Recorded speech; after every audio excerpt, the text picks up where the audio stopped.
Hello,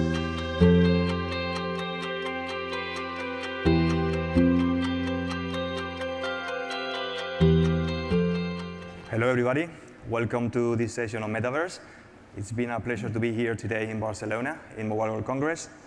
This session today is a panel about why Catalonia is becoming a really hot spot in game development. And I'm here to present you the panel, and I'm the moderator today. My name is David Fernandez. I'm CEO at Sons of Games, a mobile game developer and publisher based in Saudi Arabia. Been working in games for almost 15 years, starting in 2004. And involved with a lot of mobile companies here, including King or Digital Chocolate. I have with me a host of wonderful people here from the city. Let me introduce them. So first we have Gina Tost, which is Marketing and Operations Director Europe in RGG. Welcome. Thank you. We have Oriol Canudas, Vice President, Head of New Games at King, an Activision Blizzard company. Welcome. Thank you. We have as well Yolanda Sanchez, Human Resources Business Partner at GameLoft. Welcome. Hello. And finally, we have Xavier Carrillo, Chief Executive Officer at Digital Legends, as well as President in DeviCAT, one of the major organizers for this event. Thank you. So before we start, let me give you a few data about the gaming ecosystem in Catalonia and Barcelona. First of all, this is an industry that is generating a lot of jobs and opportunities for people in the region. So we are employing more than 5,500 people here in the whole region. Secondly, we have more than 150 companies established that are doing game development in Catalonia. And that represents more than 30% of the total game companies in Spain. Also, if we consider the employment in the industry, Catalonia is employing more than 50% of the actual labor in the gaming industry in the country. However, if we focus on DeviCAT, the association that we have here, we are generating value which is above $2 billion in the international markets, and we reach more than 1 billion players all around the world. And that's, with the support of the games developed here. Name a few of them could be, Bubble Witch 3 from King. We have a few games as well, like, we'll cover later some of the games. We have Asphalt from GameLoft, but I'm not going to show all of the games that we have here. Maybe our first question will be for Xavi. Tell us a little bit more about DeviCAT. What's the role, what's the purpose of the organization, and how you have been supporting game development in the region? Thank you, David. So you mentioned that we're talking today about a strong ecosystem that we have here in Barcelona and Catalonia. And DeviCAT is basically the vehicle for that ecosystem to connect with each other and as well to connect with the different administrations. So a strong ecosystem is key to compete worldwide, is key for all the companies here might have. We might compete with some games worldwide, but gathering together and working together, making strong the ecosystem makes strong all the companies here. And at the same time, we have very good communications with the different institutions, both at Barcelona level, Catalonian government level, Spain, or even Europe. So that's very important, and that's where DeviCAT is basically where everything happens in the ecosystem. Thanks so much, Xavi. Maybe we get more into your own company. Tell us a little bit more about Digital Legends, what you do, and how you are developing the ecosystem here. Yeah, so Digital Legends, we're turning 20 years this year, and we've been among the few first company in Barcelona. GameLoft was there as well, Ubisoft, Novorama, and so I would say we've been pioneering, being here, and when we started, it was very complicated. It was not an industry; it was just individual initiatives. At the same time, the local government was starting with the vision on startup ecosystem. So we were part of that. And we decided to say, okay, let's also work so that video game becomes an important industry here. And let's start talking to the different institutions. Let's evangelizing about video game. Video game was very unknown 20 years ago. And we spent a lot of time explaining again and again what is video game, why is important business, why is important. So all those years of work, then we founded the Developer Association as well to have a sort of legal entity and a point where everybody, if they have a question, they can come and talk, discuss, and then we've been working a lot of initiatives. So, Barcelona has, I would say, they had those seed companies, so that was very good. Then very strong, education. So we have really amazing universities here. We have a tradition of design, animation, and all areas of design. Then it's a small and big city, so that's very good for creativity, and very well connected. And on top of that, we had a very strong administration that believed in. So all those elements together, we've been nurturing that during years. And I think, then you've seen a lot of companies. You were at King before. We remember very well, before King was ever coming to Barcelona, we had one of the founders of the Barcelona City visiting on Mobile World Congress, on Game Lab events, and say, okay, wow, you have an amazing community here, and it sounds like a great place. I would say that's well that Mobile World Congress has played an important role because we had a lot of C-level from very big companies visiting and discovering the city and connecting with the local companies. So all this mixed, I think, worked, and the result today of that strong ecosystem has been all the work done by all those different entities during all these years. Thanks, Xavi. Talking about pioneers, Gameloft, one of the early establishers here in Barcelona. Tell us a little bit more, Yolanda, about what you do here and how have been your experience in the company since establishment. Hello, yes, as Xavi was commenting, we opened our studio here 21 years ago. So we were one of the pioneers together with Digital Legends and other companies that he has mentioned. It was really difficult in that moment to find the appropriate profiles that we needed for the industry because it was an unknown ecosystem in Barcelona. But thanks to the DeviCAT, to the association, to the ecosystem that we have been building for so long, now we are just a family. And we have, fortunately, that sense of belonging to something more important and more visual than only one company itself, but a huge bunch of companies and a huge ecosystem. Thanks a lot, Yolanda. Now moving to Oriol and King. You established here, I think, 8 years ago. So how has been your experience in Barcelona? So thanks, David. So as you mentioned, I think it is important to remark that an ecosystem is something that has to be built organically and over time. Then this has been a journey. And then King also just founded or set up this studio in Barcelona in 2012. That was the moment where Candy was just launching on Facebook, not yet on mobile. And then because new technologies, an internal engine, and then when the company started relying on local talent. Then also many people converted to the mobile industry. So I'm an example of these cases in many fields, many people, because it was kind of a new, it's still for the city and this new business. Many people converted, and companies like King, for example, help it to give the nice onboarding, the nice knowledge for to both employ local people, convert people from different industries, and then as the business grew, start importing talent from worldwide, from across the world.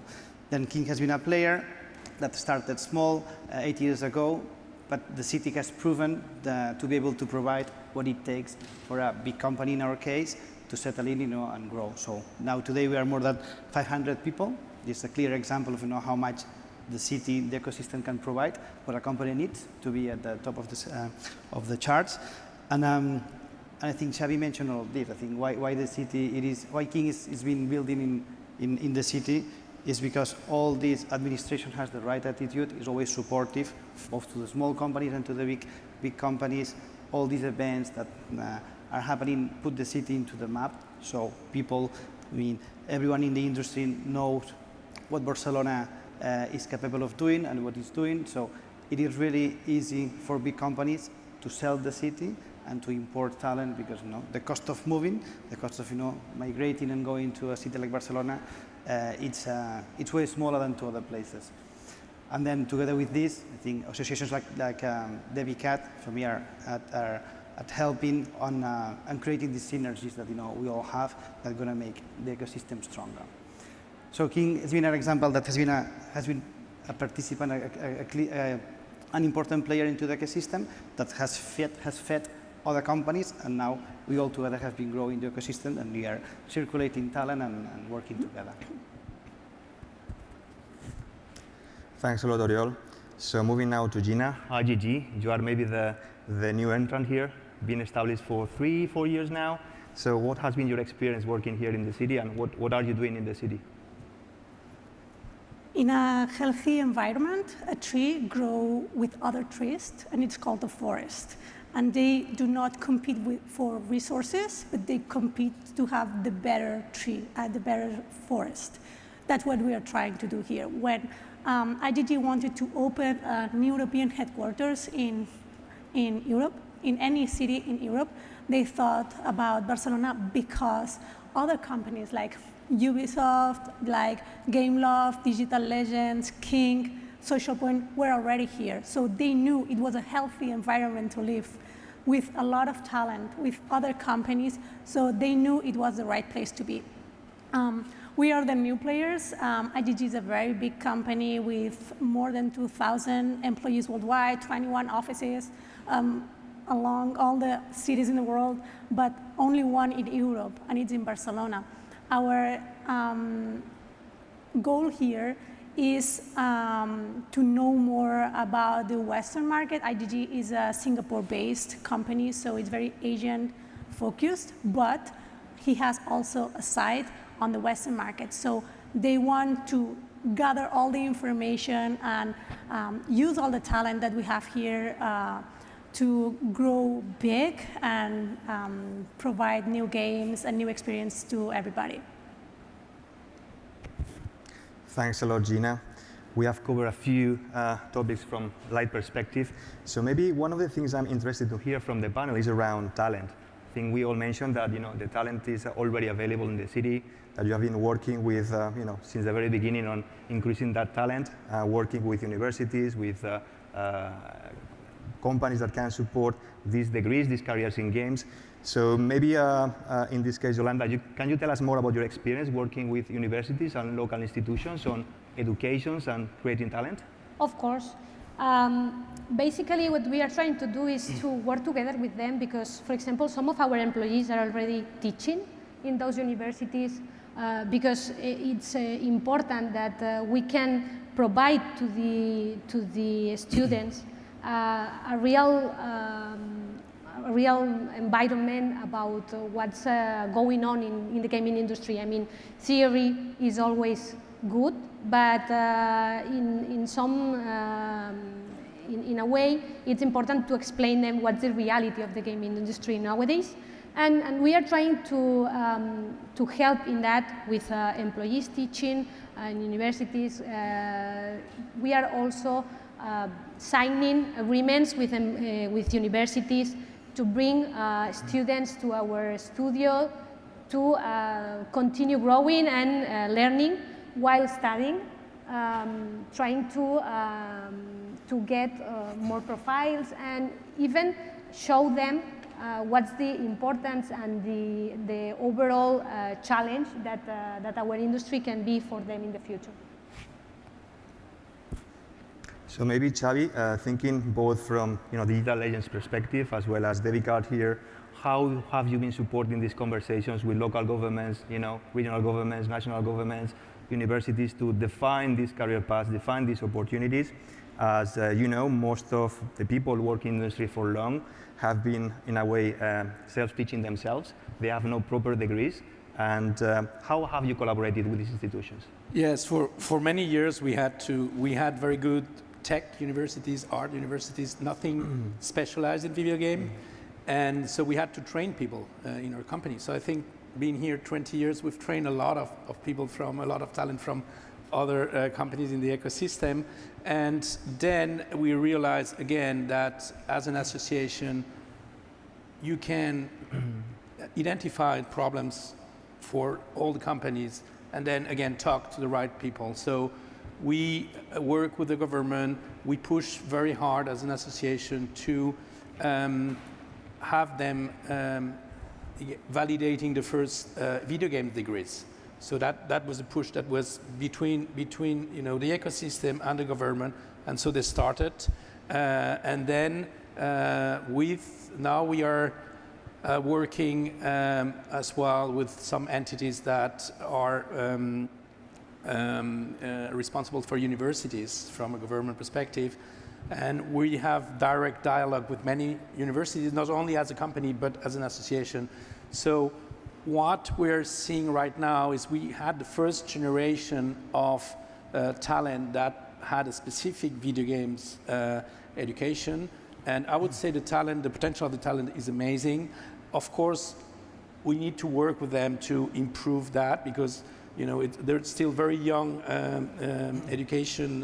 They've been a few years there. So we're in contact with the universities and telling them, okay, that's what we really need. That was the ecosystem needs. So, and that we're seeing, I mean, your students are good at that, but maybe you should insist in that area. So that's one of the things. The other thing is we're also working on professional, you know, different type of education, not necessarily universities, because I think the industry could be nurtured as well by other types of degrees. So that's a little bit how we work. And of course, having this ecosystem growing, having a lot of international companies coming means that you have a lot of international talent coming as well. This international comment brings a lot of knowledge, and this knowledge then, you know, is transferred to the ecosystem. So to existing people as well as to younger generations. So that makes the ecosystem even richer.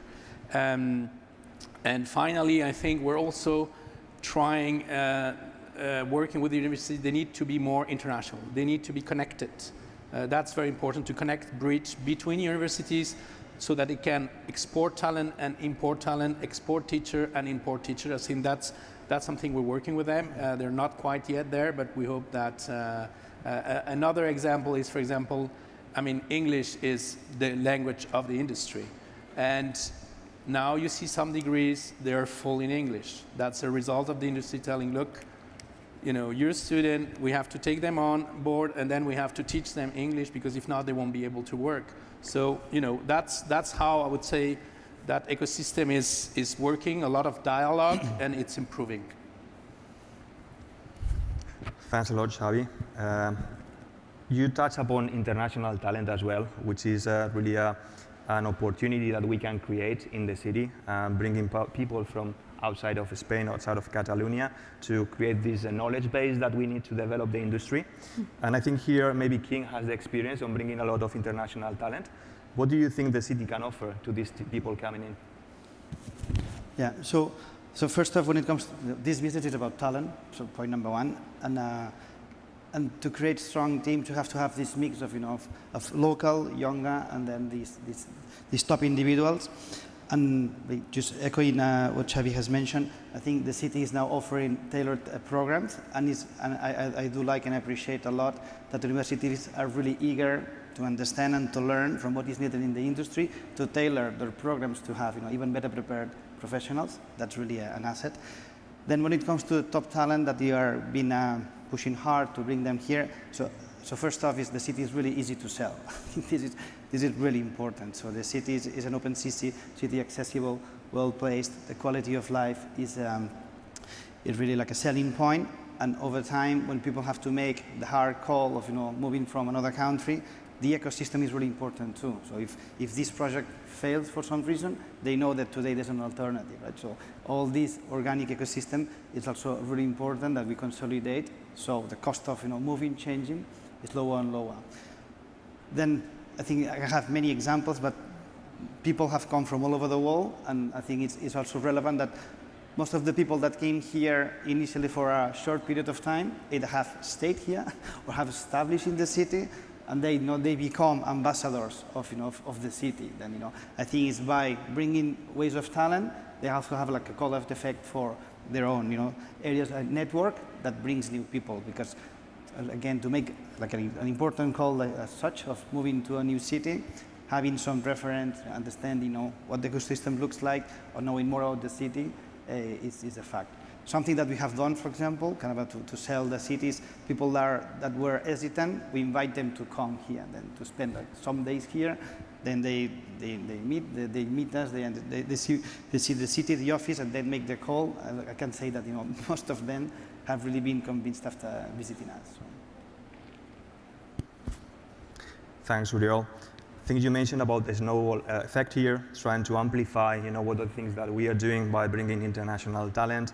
I mean, we are today in Mobile World Congress, so I think we are talking about visibility about the city, visibility about of the industry. So, Gina, how do you think events like this contribute to expand that ecosystem? I think that, as my other colleagues said before, this is amazing. Just being here in this show today, it's amazing because it's showing the world that the ecosystem and the companies and the work never stops. We keep working. We are maybe working differently. Maybe we are working from home. Maybe we are working from people who is in another country. But thanks to technology, we can still work. And maybe the same pandemic, like 10 years ago, 5 years ago, maybe our companies wouldn't be viable because there weren't the tools. So to have good professionals trained to understand the challenges and the technology is super important. And this Mobile World Congress is an example of that. Thanks a lot, Gina. Xavi, maybe from DeviCAT perspective, as Gina mentioned, I mean, this opportunity is amazing to, actually provide visibility to the ecosystem. How DeviCAT in this case has been working with local institutions, local governments, national governments, regional governments to create events like Game Lab, like Barcelona Games Week, Mobile World Congress. How is the role of the association to support these opportunities? Again, at DeviCAT, we try to connect the dots. So we're here today. We've been very supportive of Game Lab. We're supporting of other trade show in Barcelona.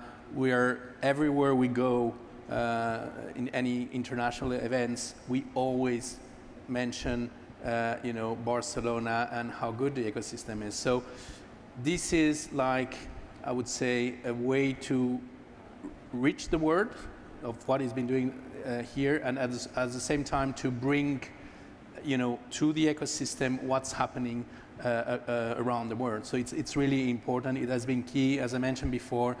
This event, I think, is the one that drives more C-level people, executive people in the city.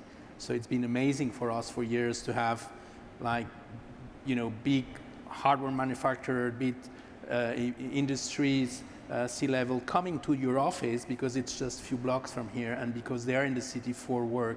So that's very valuable. That's why I think it's very important for all the ecosystem, not only the video game ecosystem, but all Barcelona, Catalonia, and Spain ecosystem to, understand how important those type of events are for a very large ecosystem. That's great, Xavi. I think we discussed about talent, about events, about the number of companies established here. The actual city, it's really attractive as well. Do you think, Gina, that there are more reasons to create this opportunity in Barcelona? I mentioned before that Barcelona is currently one of the leading gaming hubs in Europe, so can compete with cities like London, like Berlin, like Helsinki. But is there any other kind of recipe for success here? This is a tricky question because we have to make sure that we are not the poor people from Europe with low salaries. We are like the cheap office in Europe. We have to make sure that our talent is well paid, is equally paid, because they have the talent, they have the knowledge. when a big company is coming here, it's a good news, but we have to make sure what kind of talent they are hiring. They have to come here for the good reason, and that's why we have good politicians that are always trying to making us be in a good position, and I don't want to be like the storage for this kind of talent. But as you said, Barcelona has an amazing weather, amazing food, amazing views. The transportation is great, so you don't need to be living in the city center. You can live on the surroundings, or even in Sitges or in Vic if you want that, because transportation is great. But we have to make sure that we are not the cheap office in Europe, because we are competing against these offices, these other cities like Paris, London, as you mentioned, where salaries are much higher. Thanks so much, Gina. I think Xavi would like to comment something on this as well. Yes, I agree with Gina, and I think we passed that. I mean, now we got international companies, international salary range. And again, we've moved to compete with quality. What Uriol was saying before is that this is a talent industry. So that means that talent is so important that basically talent picks the company they want to work with. And they pick the place, the location in the world they want to work with. So that's why Barcelona is so important, and that's why Barcelona has a lot to offer, because it's going to offer, quality work, challenge projects. And so companies here, I mean, we've been mobile for many years, and we've always been seeing, companies from Barcelona in all the events showcasing things. So, we've done several Apple keynotes. We're always seeing the Game Love guys in the labs. It's amazing. And then, so we got companies, Candy Crush is worldwide. So you got really have that. So people that comes here, they come because of there is challenge, quality of what that's very important. It's you come to Barcelona because you want to work on a great company, on a great project, on a great environment. So that combination is what we can offer. And then again, it's not a too big city, it's not a too small city. It's a very good size. And what we're selling now is we're seeing also a lot of company landing now and just moving, to Sitges, for example. We have companies in Girona, so you can get probably one of the best quality of life here that in the rest of the industry, and in terms of cost of living and everything. So it's a combination of that. And it's because people are choosing, and talent is choosing where they're gonna work and in which company, in which project, that Barcelona can have a lot to offer. And when they finish the project that they are working on, and they are tired of working in a specific company, they can move to another one very easily, because we are all here, and it's full of interesting projects. To support what Xavi was mentioning now, I think that, for example, I can provide some experience with that, because Gameloft is a big company, big player in this industry. We have more than 3,500 employees around the world, 18 different locations, and one of the best games right now at Gameloft is developed in Barcelona. I'm talking about Asphalt 9, and even before Asphalt 9, Asphalt 8. So we are basically, we are providing a lot of quality to this industry. So I think this is important to remark that we are not just one big hub or one big location or great location in terms of cost of life, weather, etc. We are just providing very good quality to develop in-house projects. Thanks, Yolanda. I think, Xavi, you mentioned about, talent picking the projects, picking the city, picking the companies. And I would like to understand from Kim's perspective, what's the role of the studio here? I mean, you are leading new games. Definitely this is an exciting opportunity. So what kind of projects you are offering to make people come in here? Just following up of what they're saying. So by no means Barcelona is a second-tier city. I mean, at least on our experience, King, when it grew, it opened many studios, and Barcelona has not only established and grown a lot, but also taken a really important project. So I'm head of new games at King, and it's trying to be, the ambition of because of the size of the company, the ambition is high. And we are here creating new IPs that are trying to disrupt the market with, as I said before, a combination of top talent that may have come from any part of the world, but together with teams that rely on local expertise and local talent that provide to be really good. So it's teams in Barcelona deliver, teams in Barcelona come with results. And I do think it's because making a game is a combination of multiple things. Like they say that it's the blend of science and art. And maybe locals, we do have this really ingrained in our behaviors. And people know how to connect dots and are really efficient and to the point. And this is why companies not have just subsidies of the company in Barcelona, but yet have important creation hubs. Then I can tell that, at least in our case at King, here we are both working on our live games and working for Candy Crush and other big franchises, but also creating the top titles that hopefully at some point going to be in the market and disrupt it. So I'm saying top tier type of work, top quality type of work. Yeah. That's great, Oriol. Hopefully we can hear from you when you have a new title. You can show to us, and definitely quite excited about the things that all of you are building here. Maybe on this opportunity about Barcelona, we discussed about gaming industry, but there are other related tech industries happening in the region as well. So we have e-commerce, we have AI, big data, advertising projects all around the city, and I think we touch upon that the talent we require is quite broad, quite diverse, not just to create games, but also operate games. How maybe in this case, Xavi, you see the synergies with other industries in Catalonia as a beneficial point for game development here? Yeah, that's what I will call the broader ecosystem. So if you extend to the all the startup ecosystem and the e-commerce, of course, there is a lot of additional talent that we can get from them as well. It's going to be competing against them. It's always what you have with talent. But definitely, again, strong ecosystem is good. So if the startup ecosystem here is stronger, it's good for video game. If the video game ecosystem is strong, it's good for them as well.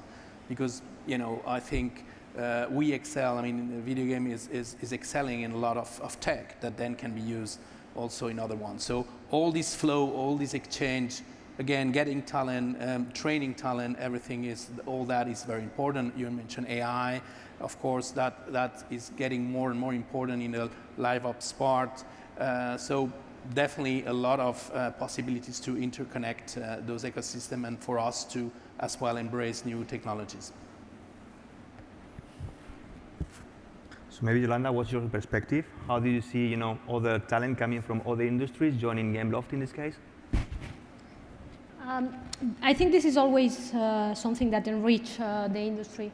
I experienced very often in our company how people switch industries from gaming to other industries, and then they come back. So it's really important for us to gather very different profiles with very different backgrounds in terms of experience and knowledge, because this is basically enriching our projects and our vision about the current status of the ecosystem and the future of the industry.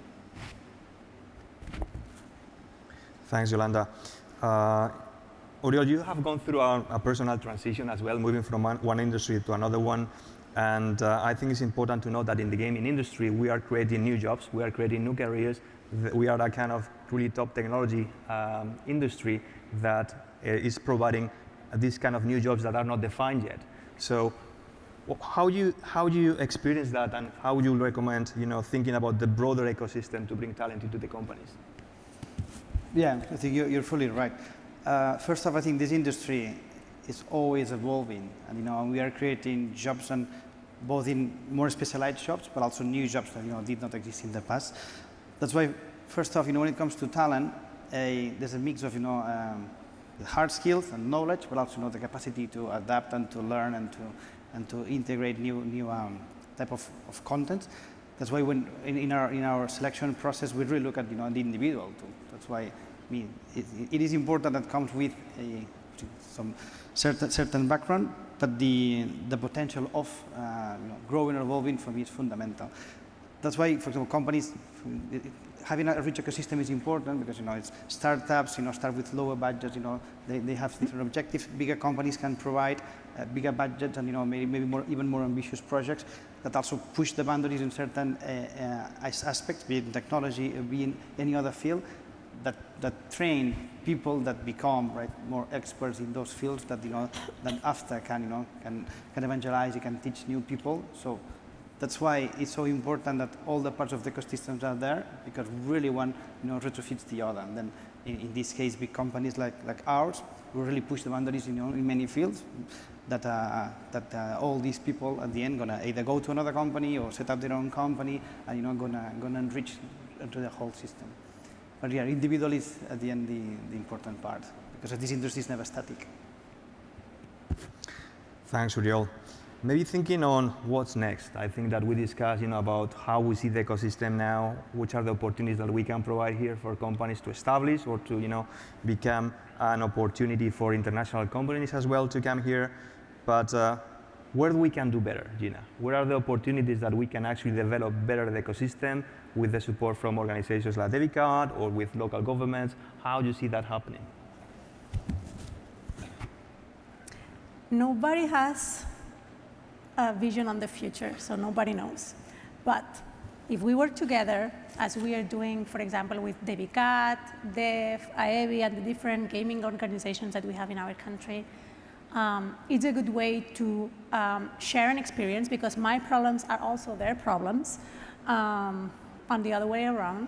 So it would be easier for everybody of us to overcome these problems and to challenge all the future waves that are coming, because maybe my employees tomorrow are going to be in their companies and the other way around, but also because the students and the kids that are not yet on school or university are becoming the next professionals, not only in Catalonia, but also worldwide, because the main challenge is this new telework system that now from Barcelona you can work for any other company in the world, but any other professional in the world can work for a Barcelona company as well. Thanks, Gina. Maybe Xavi, what's your view here? Yeah, I would say we have a strong ecosystem right now, but I wouldn't take that for granted. I mean, an ecosystem is, as we were discussing before, it's evolving. So it's something we need to take care of. It's something we need to nurture. It's something we need to always be aware of the new challenge. So I think challenge here is to have a sustainable growth for the ecosystem. We have all type of companies. We have indie companies, medium companies, multinational companies. So we need to make sure that there is the right balance for all those companies, and again, that we can grow the ecosystem in a sustainable way. And I think that's a day-to-day job, and we have discussions and we have meetings very often to monitor and see, okay, what is missing, what we should be doing. So that's the thing. So I think it's right now one of the leading places in Europe. We aim to become one of the leading places in the world, and if we work together, I think we're in a very good track. But again, the first thing is don't assume that it's going to be there forever, and it needs to be worked every day, and we can have a lot of success. So maybe, Yolanda, from your perspective, is there any opportunity for us to do better in some of these areas we covered? We covered talent, we covered the actual city, we covered ecosystem, game industry, events. How do you see it? Of course, I think that improvement never stops. It's not something related only to gaming industry. It's basically one of the motors of the technology industry. But I think that we are already unifying efforts in terms of, for example, trying to get more gender balance in our industry, because there's a lot to do in that sense. It's really difficult in our companies to find women profiles to join, Our numbers more or less are 20% women, 80% men, so there's a lot to do. And we all agree in that, so we are going to put a lot of actions in motion to basically attack this topic and try to improve in the future. Thanks, Yolanda. I think this is a topic that is quite close to everyone here. I think we want to bring more women into games, and definitely I think that as we discussed before, this industry that is around having multidisciplinary teams with diverse perspectives, international teams, and definitely missing female talent is creating lower opportunity for us as an industry. In your case, Oriol, what do you think we can do better? Yeah, so as Xavi mentioned, this is building up organically an ecosystem, but you cannot give it for granted. So have to be really alert. I do think we are in the right trajectory, meaning I think all the parts involved have the right attitude and the willingness to do more and collaborate. Then when it comes to coordination and collaboration, the more that there's visibility, that, then big companies can work with small companies. We need big publishers for startups and indie studios. How much it's easy both to get to the funding and get the company that launches and projects their games. Definitely you can do more here. We need even more and stronger local companies that that also absorb people and talent from everywhere. So I think all the parts are in the right trajectory. I think time plays at our favor because all these new waves of talent that come from the universities that are really strong will gain experience, and they'll also set up companies and join new companies. But the connecting the dots and coordinating even more all the efforts, definitely there's always room, right, for improvement. So I would say more of this, cross collaboration and leveraging the whole ecosystem. Thanks so much, Uriel. I think we have time for 1 or 2 questions from the audience. So if anyone has a question for the panel, glad to take it. Not sure if we have a microphone here, so maybe you can. You can shout. Yeah. Maybe you can stand up here and. Yeah. No pressure.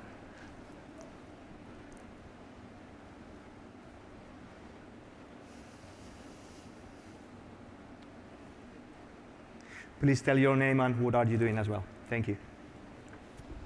Hi, if I know, I don't ask. I'm Carlos Solana from MediaPro. I'm really interested in the way you interact with the ecosystem through open innovation.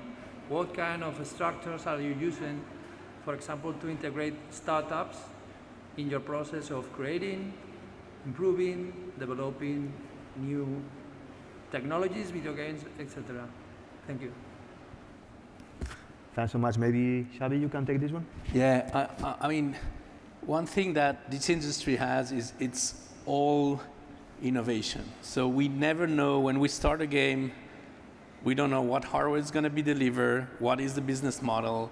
And so I would say all our companies here are permanently open to innovation, permanently integrating and scouting things. So we mentioned a few, AI, but I would say we've been pioneering monetization. So whatever is done in the industry is never done. So, we sell games for free. How do you monetize that? So, so I think it's part of our DNA.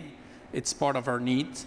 And so from the hardware, we've been working with. I think we work with all the chain of value of the in our case mobile hardware companies and on always like 2 or 3 years ahead of what's going to be coming there because we as Yolanda was saying, we had a lot of team doing amazing projects and a lot of very good technology here. So if you want to make a mark internationally on the tech, you need to be in contact with all of that. So I think I would say it's part of our DNA. We're always integrating all those. Thanks, Xavi. Thanks, everyone. I think with this, we end up our panel today. So please stay around. A lot of conversations happening here. And thanks, everyone, for coming. Please, round of applause for this awesome panel. And see you later.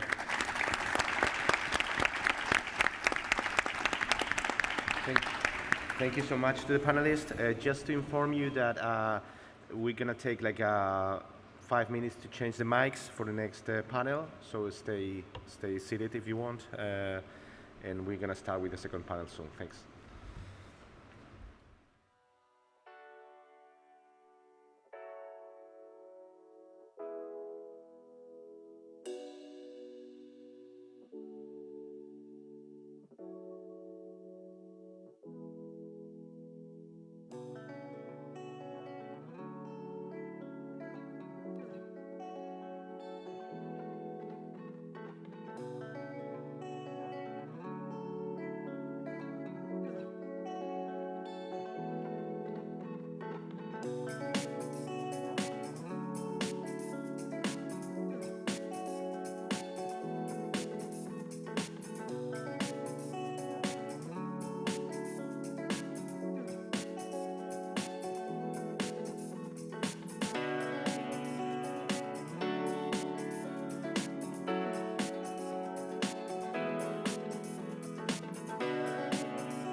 to your head, no.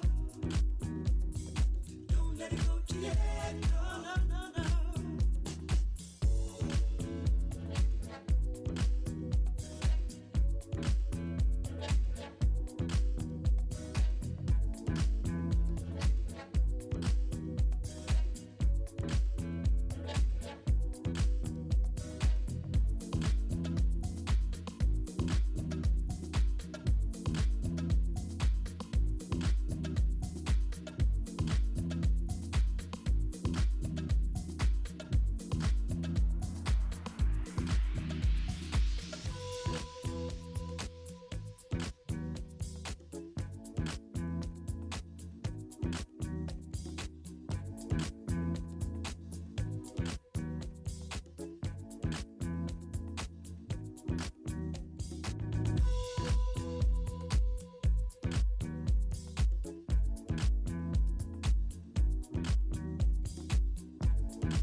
Now that you know how I feel about you.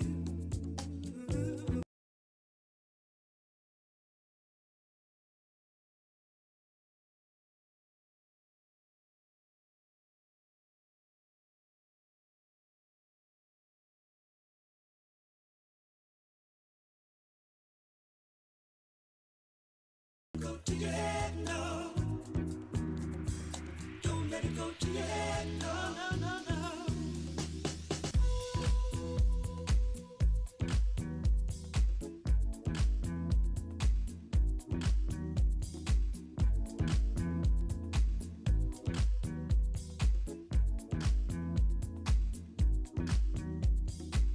Don't let it go to your head, no. Don't let it go to your head, no. Hello, hello, we're back, so please take your seats. Thank you. Oscar, it's all yours.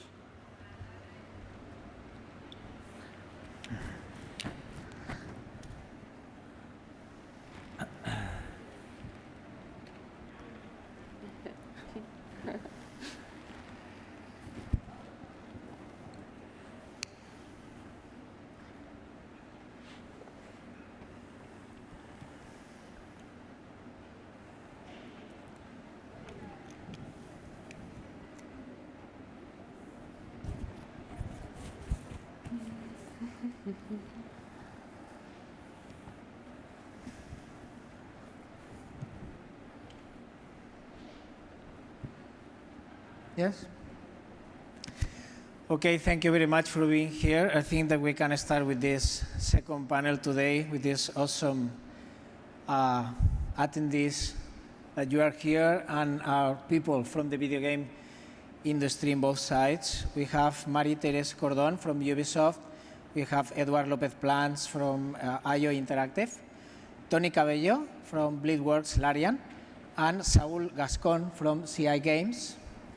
And I'm Oscar García Pañella from the new Interactive Technology School of the University of Barcelona, which is ENTI, where we deploy, different video game related to Greece. So I should start by asking each of them, a little bit of a sentence, like 30-second sentence, explaining a bit of what they do. So we can start with Marie-Thérèse. Thank you.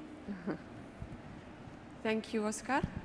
So yes, I'm Marie-Thérèse Cordon, and I am the Human Resources Director at Ubisoft Barcelona, a studio that we are now 170 people here in Barcelona. So production studio from Ubisoft Group.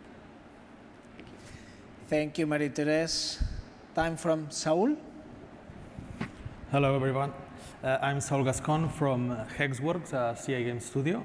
We are working on Lords of the Fallen 2, AAA game, Souls-like for PC and next-gen consoles. We are established in Barcelona. We are 56 people right now, of seniors, and well, we want to create very cool games.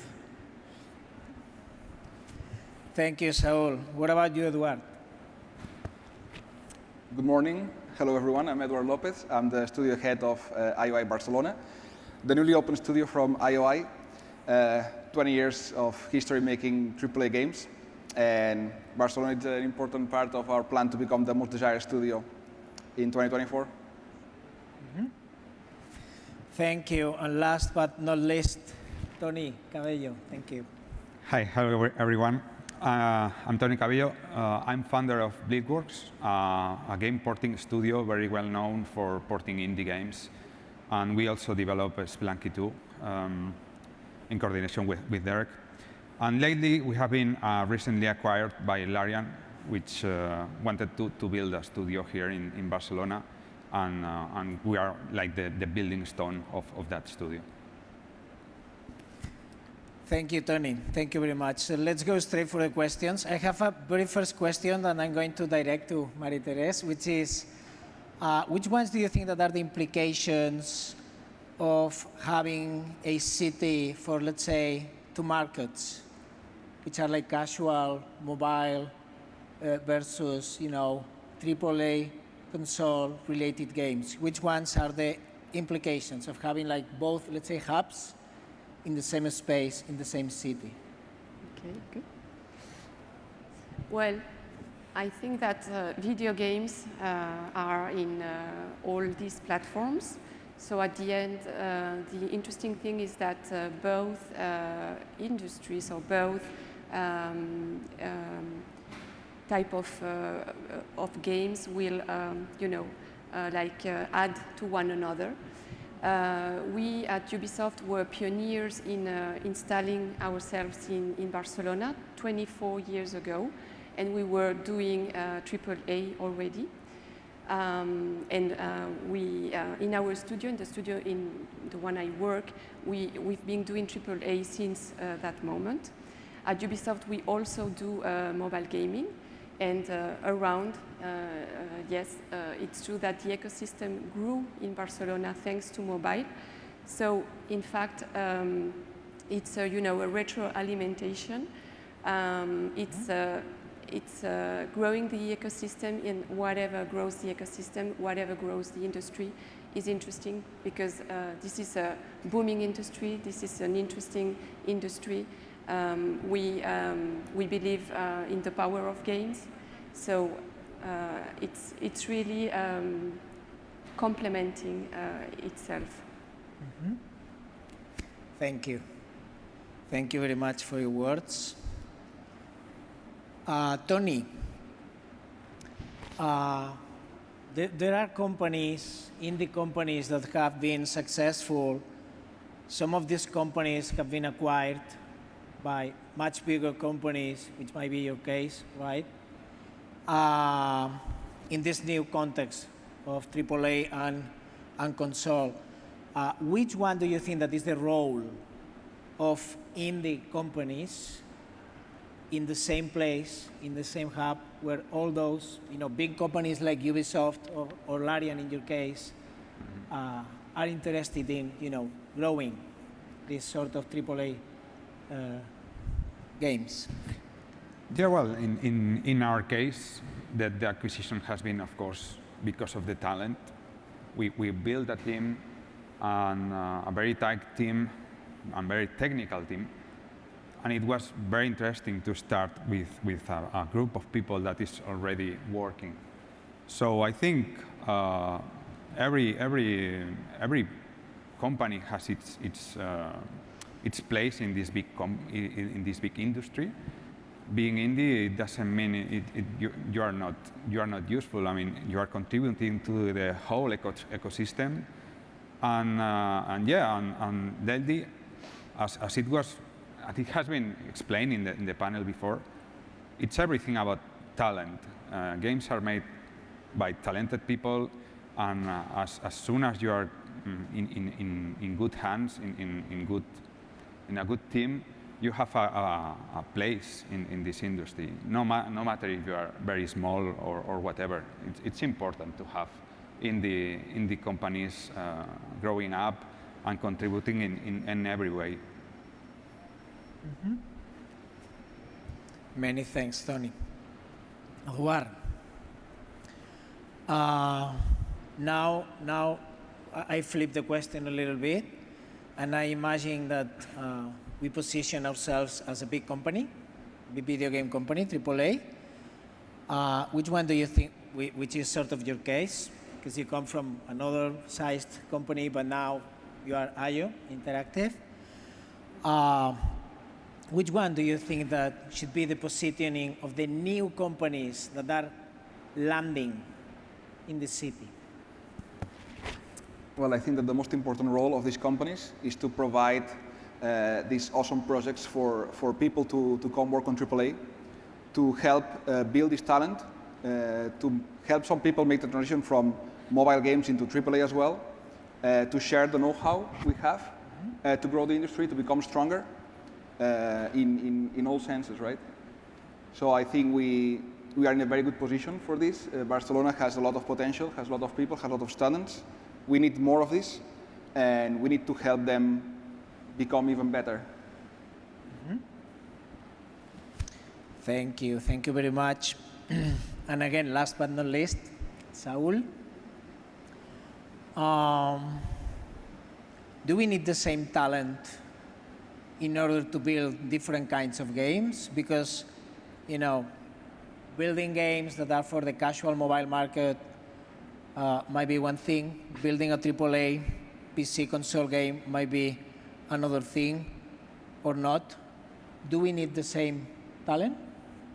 Actually, this is a very good question, because there is a lot of synergies. There is a lot of profiles that can easily migrate between a AAA or a mobile game, especially depending on the type of mobile games you have, from like 2D mobile games to more complex 3D mobile games, right? So it depends a lot on the different profiles, but the synergies exist. Like there is a lot of profiles that if they have the interest, if they have the will and they have the talent, they can traverse between these two industries without a problem, right? But it is true, though, that there are some profiles that are very specific to AAA, especially when you're talking about complex gameplay mechanics or complex rendering techniques that squeeze, let's say, the new hardware. And then for that, there is, well, different solutions, right? Let's say we import a lot of talent from outside. People like the weather here, people like it, you know, how life is in Barcelona, the level of life, and it's like a holiday time the full year, if you know what I mean. So that makes it easy to import talent, and then also re-import talent. So a lot of people that did not have these AAA projects, people that is mono-focused on they want to work on this type of games, right? And then they go outside, and then like us, we can, hey, come here, work with us, right? But as our colleagues said, projects are very, very important, and talent can migrate, yeah. Thank you, Saul. I'd like to extend this question to the rest of the speakers. So what do you guys think about that? What do you think about talent, scarcity of talent? Sometimes it's complicated to find the people that you want. It's complicated already in this context. So what's going to happen in the future if you have like the two-headed hub? What do you think about that? May I say something? So I think that we're going to see some flow from people migrating from mobile into AAA. But I think we need a lot more talent. And I think that the most important thing, like, is with this great opportunity we have with software, like in the whole world, right? We see the gaming industry growing every year. I think last year, AAA business grew 21%, like it was like $51 billion, I think. It's a great opportunity, not only in games, but also software, apps. Every company needs a new app. Everyone needs a new presence in the media. It's a great opportunity to grow technology, to grow software as the revolution we're seeing. And I think that we need a lot more talent from school, right? We need kids to be interested in working in software and working in video games. They need to know that they have a great future working as programmers, artists, designers, producers in video games. It's possible, it's great, and they can get awesome jobs when they grow up. So we need way more talent to be able to take all the advantage of this time. And we're going to start with the talent that is available, which is already plenty. And we have already a lot of know-how that we will also be maximizing. Tony, Teres? I agree. So, Okay. I agree with Eduard. We really have a high level of education in Barcelona, and that's why already 24 years ago we decided to come here, and it's proven to be good to be here. Lately also with all the degrees that are specializing in game development disciplines, we are really having, at Ubisoft, we really recruit here, we recruit locally. Of course, not only, and we also find talents abroad that, as you were saying, Saul, they like to come to Barcelona because of the quality of life, but not only. It's also because they find at Ubisoft and in my competitors also products of games of high quality, brands that are sold everywhere in the world. We are now participating in Ubisoft Barcelona in the Assassin's Creed franchise. Recently, we were working in Assassin's Creed Valhalla. We are now working also in Rainbow Six Siege, in Beyond Good and Evil, in Tom Clancy's The Division. So to mention some of the projects, some of the blockbusters that where talent can work and they can experience how it is to work in these AAA productions that are where we also collaborate with other studios in the world, other Ubisoft studios in the world, and where the talent can also share with talents around the world and learn from them, and the others will learn also from us. So there is talent, but of course, if we want to improve, there is always room for improvement, and the more companies will be in Barcelona, the more AAA companies will be in Barcelona, the more we will need universities and schools to bring us more talent, more specialized talent also, as you were saying, Saul, because in AAA, really, you need to provide a lot of detail. There are professions that are created every day, so there is a lot to do also, and this is a good news. There are challenges there that we are happy to take, and we are happy to take passionate people in our companies that will learn with us, because our industry is always evolving. It's not, everything is not written at all. Thank you, Marie-Thérèse. Okay. Tony?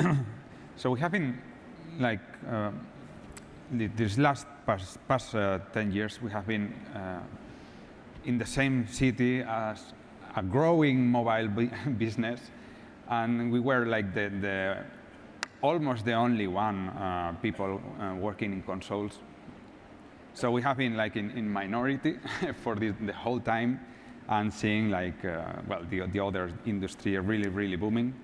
But it has been good for us in the way that it's not a separate thing for us. Game development is we think this is a whole thing. It doesn't matter if it's mobile, if it's console, if it's AAA. The values are mostly the same. If you are passionate about games, you are mostly likely to be passionate about any of those. And in your career, it's very likely that you want to move from one to the other. So in general, we see that it's good. It's good to have these different industries going at the same time in the same place. It goes along very well from our point of view. Thank you, Tony. Let me, let's say, evolve the question a little bit more. I'm going to take this there's a lot to do that Marie-Thérèse was mentioning. And let me illustrate this. If I go to high school to talk to the students there about the possibility to study video games, and this is reality, when I reach the class in order to promote the possibility to study video games, what I normally find is 0 women, some males, and 98% of these males come from the technological track, which means that I'm missing all the people that comes from the artistical track, which is also important. And if I start talking about the need to learn physics, algebra, math, and C++, to be clear, then there's people that rounds outside the class. This is what we have. Could you give us some insightful opinions on what can we do with our young people in order for them to be ready to get inside your companies in 6-7 years' time? May I say something? Yes. I think that we have many advantages in video games. One of them is that we need a lot of different profiles, right? It's wonderful to be able to work between programmers, artists, animators, designers, producers. These people can come from very different backgrounds and talent and way of seeing life, right? This is great. This means that we don't only need programmers. I mean, programmers are great. We love them. We always need programmers. But we also need artists. We also need people that have different interests in writing, in acting, in animating, in creating worlds and stories. And I think that what we should be doing is to show these kids how is our life as developers, how much fun do we have at work, right?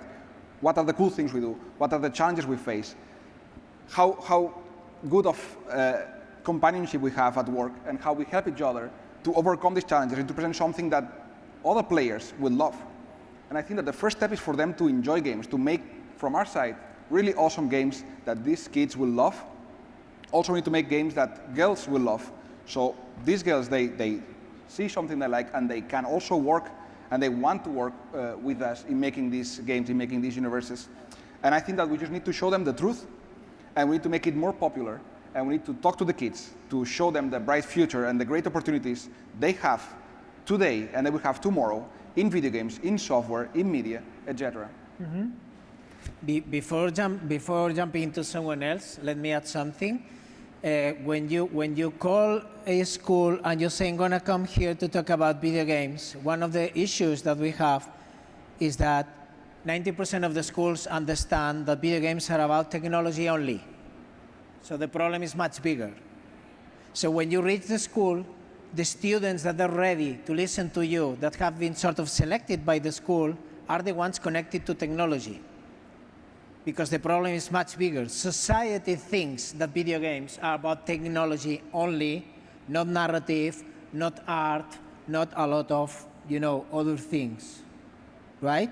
And because they think that it's about technology only, and the people in Europe is basically scared about technology and engineering, they are not interested in studying that, we have this issue.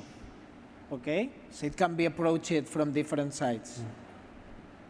Who else? Actually, it's funny you say this because my way into the industry was also, I didn't know where to start, right? So I was like, hey, what can I do? I want to do games. That's what I know, right? But I didn't know back then that there was design, art, technology, right?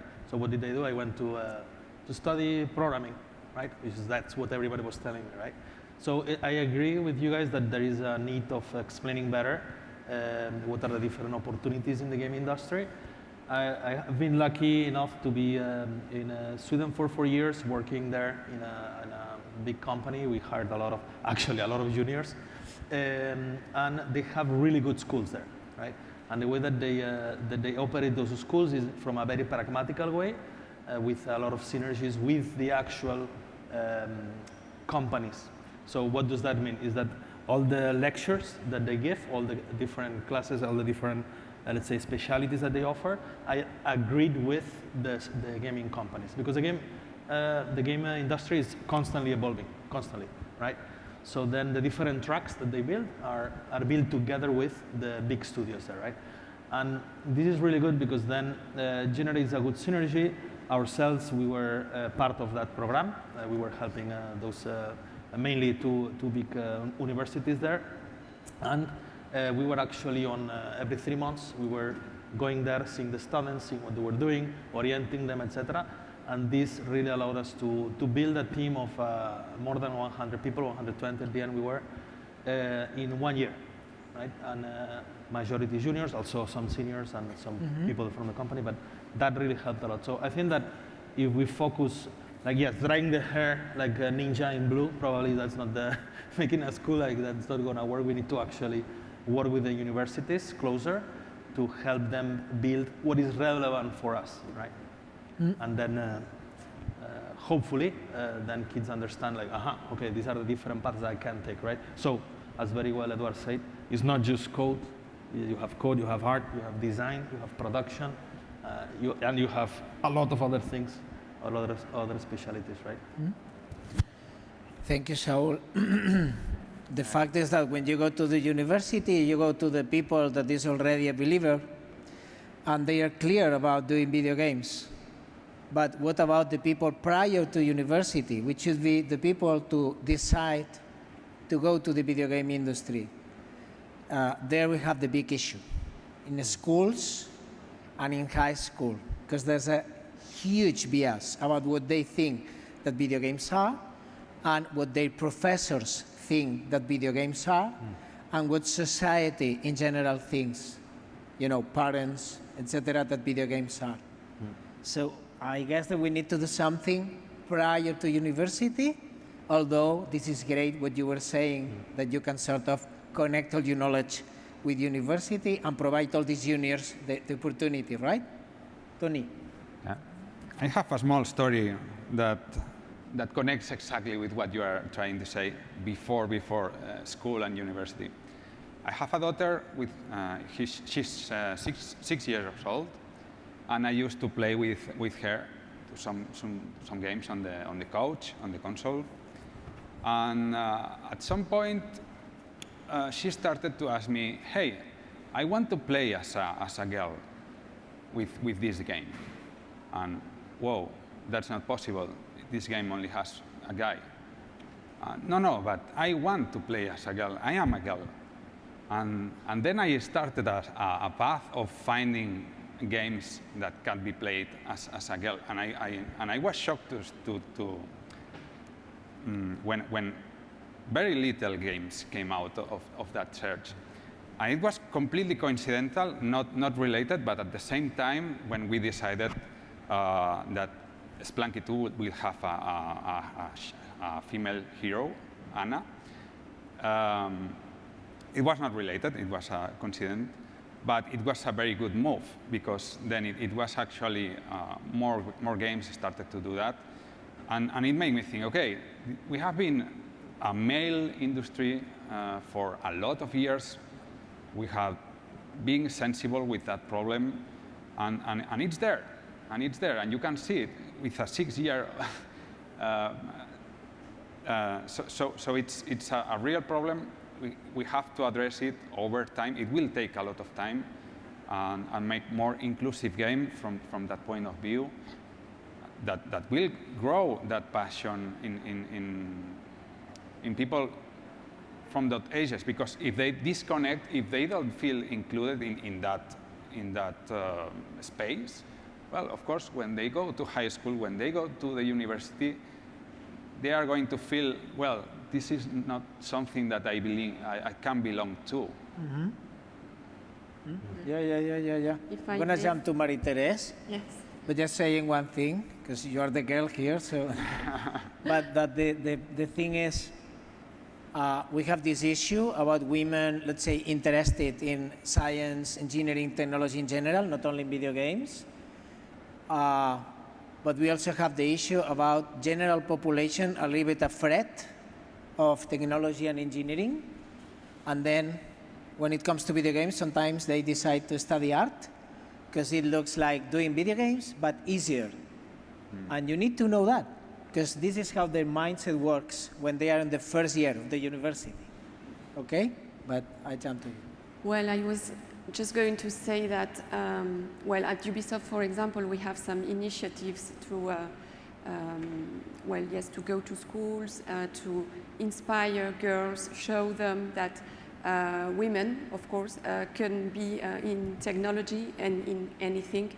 It's not a question of genre, it's maybe a question of tradition, or because at the beginning it was a male industry, but this happened in other professions.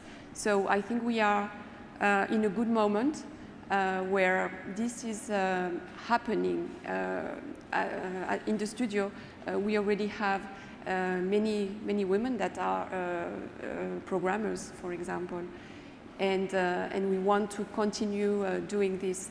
And it's important, and for us, it's very important in our company culture to be very diverse and to be very inclusive, because we need to be a reflect of what society is at the end, because this is how we will provide contents that interest also girls, for example, as you were saying, Tony. If there are girls in the company, probably they will inspire for more contents that interest women. And it's important also that we are in the workplace, because it's, well, let's say this is even a business challenge. It's proven that companies where there are women are 60% more creative, open. So it's really, I'm encouraging companies to make an effort to find women, because there are, it's maybe sometimes more difficult. For example, my talent acquisition team is putting a lot of attention and effort in being, you know, looking at CVs, a lot of female CVs, trying also to write, you know, the ads in a way that it talks to women also, because sometimes being a male industry, well, we have some biases, no? And it seems that without being super transparent, but it talks, the ads talk more to men than to women. So we need to put a lot of attention in that, and we need to put a lot of care in this kind of things. But we really think this is the future. This is the future, and today at Ubisoft we have around 20 positions open, and I really encourage women to apply, because girls, we need you in our industry. We really need you in our industry. Mm-hmm. Thank you, Marie-Thérèse.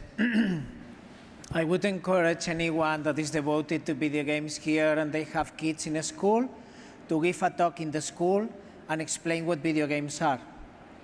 So if you work in the video game industry and again you have kids in a school, why don't you talk to your school and you offer yourself to go one day and to explain what video games are to all the professors and to, you know, the kids studying there, because I think that it's very important. We try to do it a little bit, but we cannot go to everywhere, you know, from universities, like spreading the word. So I would definitely encourage you to do that, because if we do one talk each, I think that we will start, you know, sort of giving the pedagogy that it's needed in every place, not only because of the need of more women, but also talking about what the sector means and all the profiles that need help.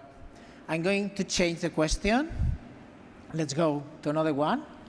Do you guys think that we need more incubators, more accelerating processes for the new companies that should be connected to this AAA console PC market? We have like Game BCN, we have like Level Up. Do we need more structures like that? What do you think? Who wants to talk? So I can go. Yes. Short answer, yes. Like at the end, like for instance, right now, just to give an example, there is a company in Girona that they are working on character customizer for Unreal Engine, right? And they build this, and it's used now by different companies, and they are, let's say, one of the only ones in the world that actually do this, right? As an API that you can acquire. So all these type of initiatives, and this is just one example. Okay, it's very close because we're using it. That's why I give that example. But there's a lot of other examples of other technologies for geolocalization, to use Google Maps data to actually create levels in Unreal Engine. Like there is a lot of these technologies. So all these type of incubators that passionate people that wants to push the industry forward with technologies that as necessarily don't develop because we are doing our games, right? But if these incubators come with new ideas and make it available for us, then we will integrate it into our games, right? Like great example of this in mobile happens a lot, right? Like for instance, Pokemon Go, the super famous mobile game, right? Came from this idea of like, okay, you have a geolocalization and then you have gameplay elements or gameplay events along your real world data, right? Of maps. So that started as one technology and then was used by games for this, right? So this is the kind of incubators. They are really the,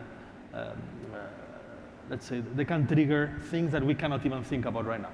This is why, personally, I'm very excited about incubators. Mm-hmm. Well, you raised a very good point about the need of other companies that surround the studios and provide with services as providers. And these companies also exist in the sector, right? Which are more opportunities. You wanted? Well, I just wanted to say that any initiative that grows the talent pool in Barcelona is going to be positive for all of us.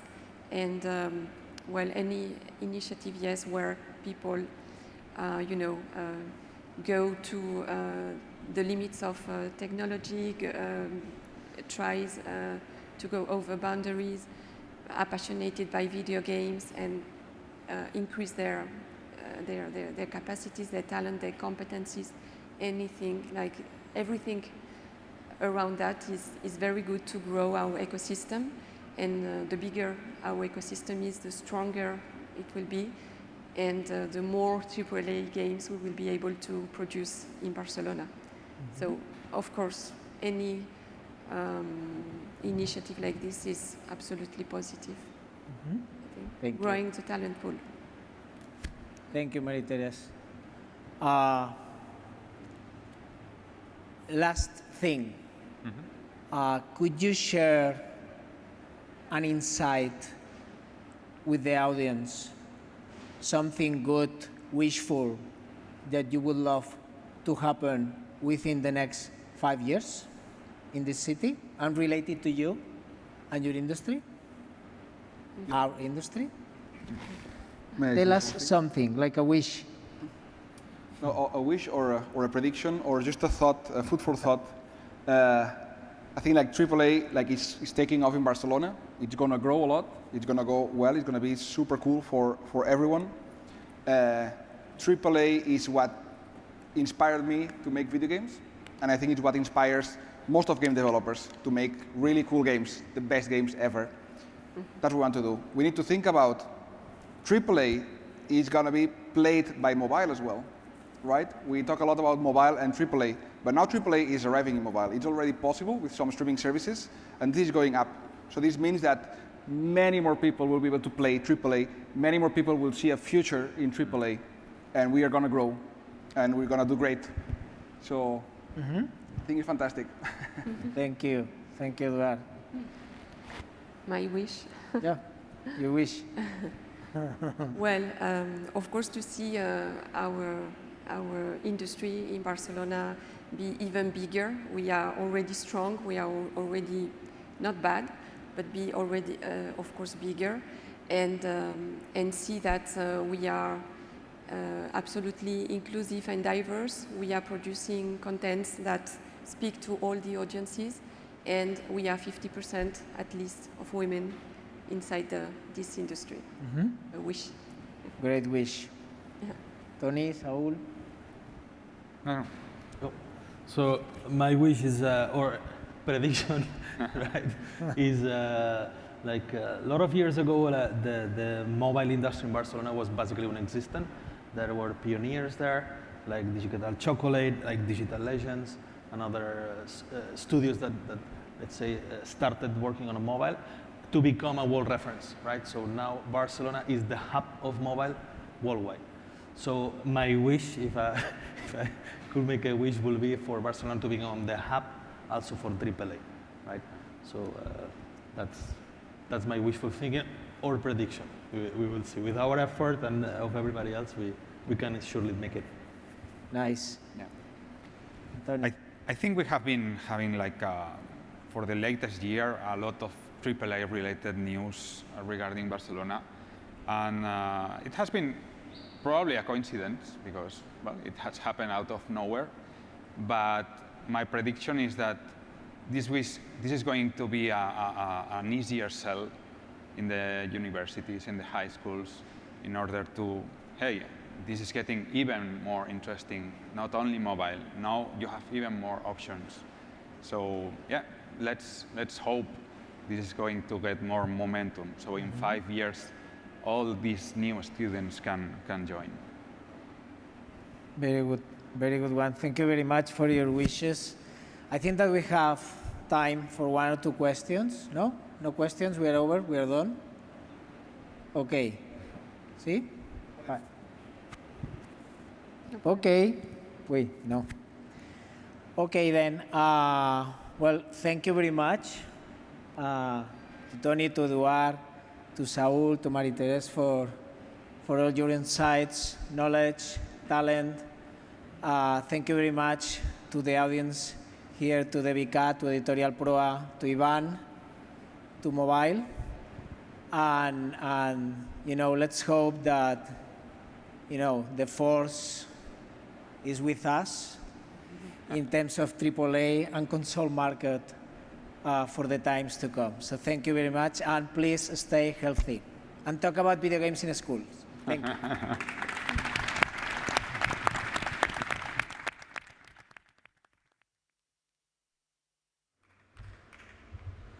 Thank you all, and we need another 5 minutes to change the mics, and we'll come back for the third and last session. Thanks.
Venid por aquí.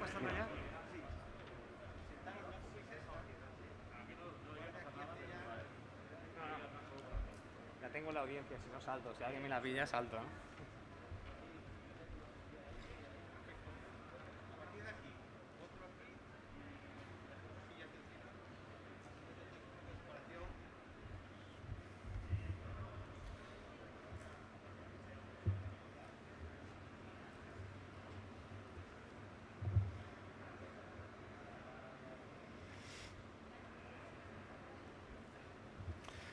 Welcome back. Please take your seats. We are going to start the last panel of the day. I was going, and I'm going to be the moderator for this panel. I'm going to try to do my best because, as many of you know, I'm a little bit sick. No COVID, but there are other diseases around, so I'm going to try to keep my voice and do my best for this panel, but I keep the distance with you guys just to keep you safe, okay? Well, thank you very much for joining us in such a special situation. It's been a tough year, a tough couple of years, and we are happily back together, little by little. Not face to face, but mask to mask at least. And I hope it's the beginning of better times, of the times that we similar to the ones that we used to have. This third panel, I mean, as you saw in the general program, we've been talking a lot about Barcelona, Catalonia, and how the ecosystem is booming here, how the games sector is booming in the region. But I wanted to dedicate this last panel to something that is not exactly video games, or at least not video games creation, even though it might end up being video game creation as well, as some of you in the panel knows very well. But I wanted to talk about all the content that is being generated by people, by companies, around video games, or using video games as an excuse. And I feel that this other sector, this other content creation sector, sometimes is a little bit, I wouldn't say disconnected, but not so much connected to the production sector. And I always like to try to build a little bit some bridges between the content creation and the companies and the creators that allow those content creators to do their job. No? So before we know a little bit more about the panelists today, well, I might introduce them like very briefly. From right to left, we have Álvaro González de Buitrago, that is the founder of the esports organization Team Queso, very well known, world champions in Clash Royale, for instance. That's such an achievement. Congratulations. We have Anouk, Ana Olivera, right? There is the founder of Squarebox. There is, I would say, a school. She's going to explain a little bit better, but a school of for talent in this industry. We have one of the pioneers of the esports in Europe. Anouk is my favorite. And Anna is way more of a pioneer than me. She's going to explain. Well, we have two pioneers of the esports, because everybody talks about esports today, but there are some people like Anna and Sergi that have been working in this sector for many, many years. And both of them are part of those pioneers. Is now the head of esports for the Interactive Software Federation of Europe. He's doing a very important job for the industry from Brussels. We have Enric Cabestany, that is the lead or the head of Western markets for a huge company in the mobile publishing, the mobile games publishing space called FunPlus, but also the owners of one of the most relevant and successful esports teams in the world, that is FunPlus Phoenix. And we have my old friend, old and friend both, Jose Pepe Arcas, that is one of the leading voices in this agency, one of the top talent agencies, I would say, in the world, in this new content creation industry. So such a great panel. But before we get a little bit more in detail of in your business, I wanted to ask you all, and I want, well, you decide who are going to ask to answer the question, but what factors, social, economic, technological, or any other kind, do you think explain better the explosion of video games content creation, or the creation of content on video games? What do you think this explosion happens in these last 5 years? So maybe Sergi, I know Sergi knows a lot about it or have many ideas, so let's start with Sergi. Well, it goes far longer than the last 5 years. But of course, there's first. Can I leave you? Yes. Leave this? And I This is should much be, better for yeah, speaking. I should be taking mine too. Okay, we have first a change in the social consideration of video games. From a technological novelty in the 70s to being considered more of a toy during the 80s, a hobby during the 90s. In the 2000s, we find that video games have become somehow a lifestyle. This does not mean that all your life turns around video games, but that video games affect other areas of your life, such as the music that you listen to, the drinks that you drink, the places that you go on holiday, and even, of course, choosing your professional career. This social consideration is related to a huge explosion in the popularity of video games. In general, people that enjoy video games when they were kids, they do not abandon them. They may not play that much, but they do not abandon them. And of course, the new generations will come playing with video games. That's more of the social part. But of course, we have also a technological side of it. Video games, at the end, they are a technological endemic sector, no? So we have 3 technologies that have affected the popularity of video games and video game content a lot. The first one is the democratization of broadband internet, and then we have video streaming and live video streaming. Video streaming during the 2000s and live video streaming in the last decade. With this democratization of these technologies, what we've seen is a huge amount of content around video games that has retrofeedback the popularity of video games. So it's been a virtuous circle of changes in social consideration and technologies that have allowed this explosion in the content creation. Anything you want to add, maybe Pepe? Yeah. Following up the topic of she said, it's all about how democratic has become the content creation. I mean, when YouTube was born, it allows people like someone called Rubius to start with 1 viewer, and he became the biggest creator of YouTube. Twitch, a few years later, became the same model. Everyone can create content. And from that point, it's not someone that decides what to watch on TV. It's the user that has plenty of options to choose from. And the growth of YouTube became from video games. The growth of Twitch became from video games. So that's the starting point of this huge explosion.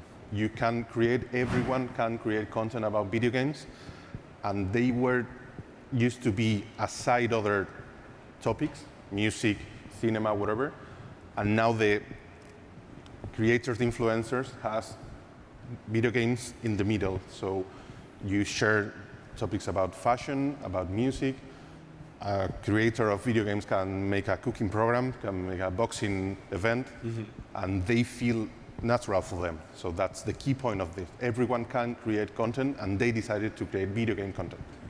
Enrique wants to add something? I think also it's important to have in consideration that mobile is everywhere. And for distribution, when you create the content, you need to distribute the content. So now actually everyone is seeing the content on mobile, more or less. Because you can be everywhere where you want. You can see and streaming from, one thing is production of the content, but the other thing is the distribution of that content. If that content is distributed around the mobile devices, you can see it everywhere with no location specifically. So it's amazing how this expansion of the broadband, but also of the devices with capabilities to see live streamings at the same, well, in high speed or whatever, I think it's the best. And one key factor of this explosion as well. Okay, yeah, if you want to add something, just. Yeah. No, I agree with all the topics that my colleagues cover. I would like to add one more thing that it's part of the democratization that Sergio mentioned at the very beginning. That for me, I mean, I'm founder of the eSport organization, but I am also a YouTuber. And I remember when I started that it was kind of tricky for me to find like the right equipment. And I thought at the very beginning that was an important thing. You have to have a very good camera, a good microphone, etc. And the point is that the thing is that right now, today, everyone has a powerful device. I mean, the smartphone is enough to record videos.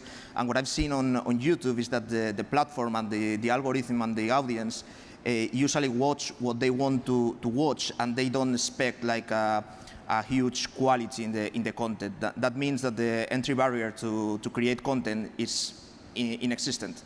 So, I mean, with that, you have like the perfect ingredients to have this kind of explosion.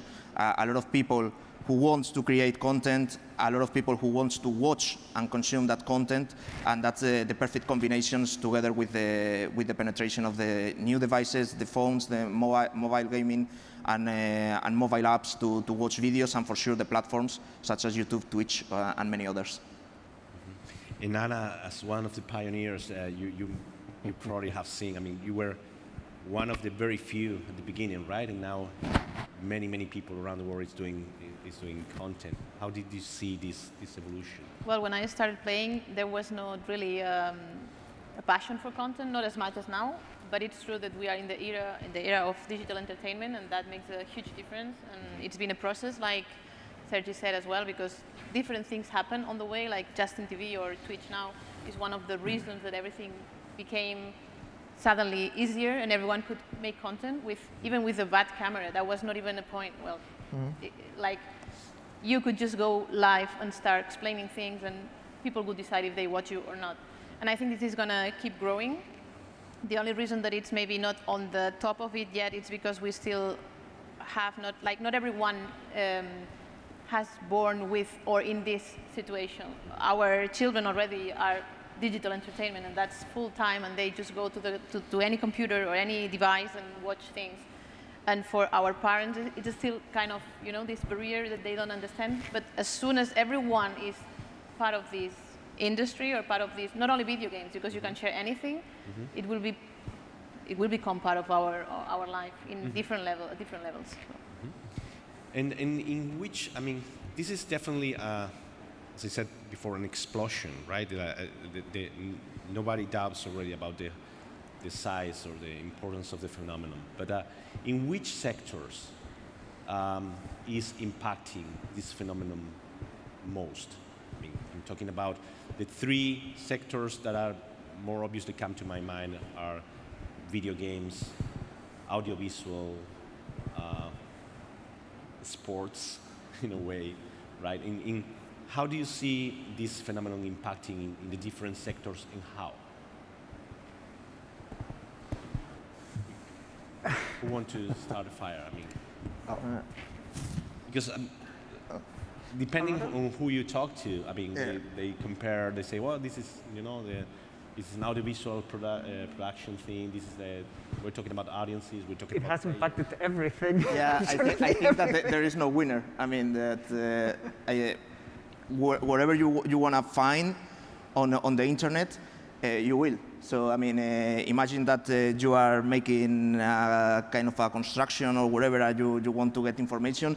I'm quite sure that you will find a video on YouTube explaining all the stuff you are looking for, and that's, I mean, you can cover all the topics because there is, for everything, there is someone on the world that has thought that it's a good idea to share knowledge and share content on internet. It could be a video, it could be just a vlog with text, but I think that every sector, every industry has won something with this. Specifically talking about content created about video games, no? Using video games, how this content creation is affecting the video games industry, or how it's transforming the audiovisual industry, or how it's even impacting in the sports or in competition wise. Oh, sorry.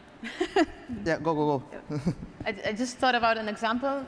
Some days ago, there was an international team in esports. They made a change, or I don't remember what happened. They changed the lineup of the team. And for instance, in Spain, that was criticized because this international team was so good. It's so like it's been there for so long, and the way they communicated, it was not good enough, because in Spain, content creation is already in a very high level. And when we want to communicate something through, let's say in this case, esports, it has to be in a very professional way. Content creation is part of this whole communication. It's not anymore a, hi, we are changing lineup, bye. This is not happening. We make a video, we explain why. So the importance we're giving to the content creation is at a very high level. And at least in Spain, that's pretty clear. So we are on that point that we criticize others that has been there for 20 years because they are not doing the right communication with content creation of it. As Alvaro mentioned, I mean, the barrier of entry is so low that, and the amount of content is so huge that it's very difficult to find a sector that has not been affected. But the ones, of course, that have been most affected are those that depend on the attention, so mostly linked to entertainment, because now the economy of attention, there's so many things happening and so much content available for free even, or mostly for free on the internet, that all those industries that depend on eyeballs and the attention of people have been the most affected, including, of course, some of the ones that you've mentioned. Sports, possibly audiovisual industry like the cinema, television. Television has been, I mean, heavily disrupted by the patterns of new consumption. I think also on the marketing side as well as the user acquisition side, this is a sector that has been growing a lot. On the marketing side, for example, most of our games been relying a lot on the user-generated content, because most of them, they want to create content that they publish in YouTube, whatever platform it works, because they need to show up how the game works, and others are following them in order to understand how they can surpass this level, how they can reach this expected hero or whatever, right? So there's a lot of people creating content with not a huge experience on the beginning, right? But then after a lot of people start following them on these networks, then they become, in our case, for example, brand ambassadors of our own games, and they start exposing, they get more professional, they get more interested, and also they get rewarded so many times by companies like us that pay them in order to create content more and more professional. But in the other side, when you go on the user acquisition side, we've been seeing that a lot of influencers that create kind of content can generate better engagement on the campaigns that we generate through them if those kind of content are generated kind of organically, right? So on the beginning, we used to pay for different kind of shout-outs in the video of YouTubers or influencers. But right now, what we're trying to look is for different kind of activations that we do with them that generate larger ROI campaigns, because it creates something more organic. So on both sides, on our business, on the gaming side, on the game development side, on the marketing side, and on the user acquisition side, I think it's so relevant, the content creation. And Pepe and his company knows quite a bit about it. They are working with them, disrupting, creating new. I could call it TV formats, but it's not even TV anymore, right? It's like a new content format. But it's really interesting how esports brought to video games industry like this leadership, companion, like these values, and now sports, traditional sport, are taken from video game industry to be relevant again for young people, young target. The consumer of traditional sport is getting older. They had to pay for the content. So you can ask, I don't know, a 10 years old a kid if they want a sign from Messi or Ibai, and they may consider who to choose. So it's really interesting how sports industry are looking at video game industry to bring new users with FIFA competitions, with all kind of contents, with football players being streamers like Borja Iglesias, Kun Agüero, whoever, or people like Piqué is talking to Copa America to bring the rights to broadcast the competition inside Ibai's channel. Esport caster that then became a content creator. So it's really interesting how other industries like sports are looking at video game industry to increase and be relevant again for young people. And talking about building this ecosystem of new companies, of new businesses, and talking about talent, what is the main talent that this new sector is using or is demanding? Is the talent that is already in place and it's just we need to transform, or is talent that needs to be educated for the growth of the opportunity? You mean inner talent or someone called a talent? General. I mean, general. Talking about all your businesses related to content creation, what is the most, like the essential talent that you used for building this phenomenon? To follow up the conversation, I think that the key right now in the following years would be creativity around new formats, new ways to communicate. And for sure, as he has said, the talents are the one that bring audiences, that bring relevance and generate engagement. But there's too many content. There's too many content in too many platforms. So the way we are looking to be a little different is putting the talent in the middle, content creators, esports players, and generate around them like an ecosystem of formats or platforms to develop high-level production content. So now it's the time to generate entertainment from esports, as football did.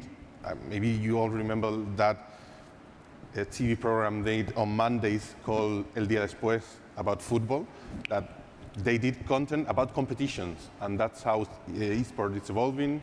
We have worked with Anna in a format called Top Gamers Academy with Paco that is already in the audience. We have worked with Álvaro in doing like a global launch campaign of League of Legends Wild Rift.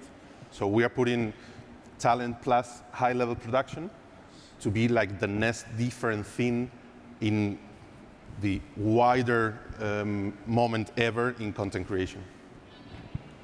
So you are disrupting, in a way, the audiovisual industry, we could say, and that you are using part of those, of that talent of those companies that are in the audiovisual space and using them to produce this new content. So is that like a new opportunity for the audiovisual around this kind of content? It's no longer self-made.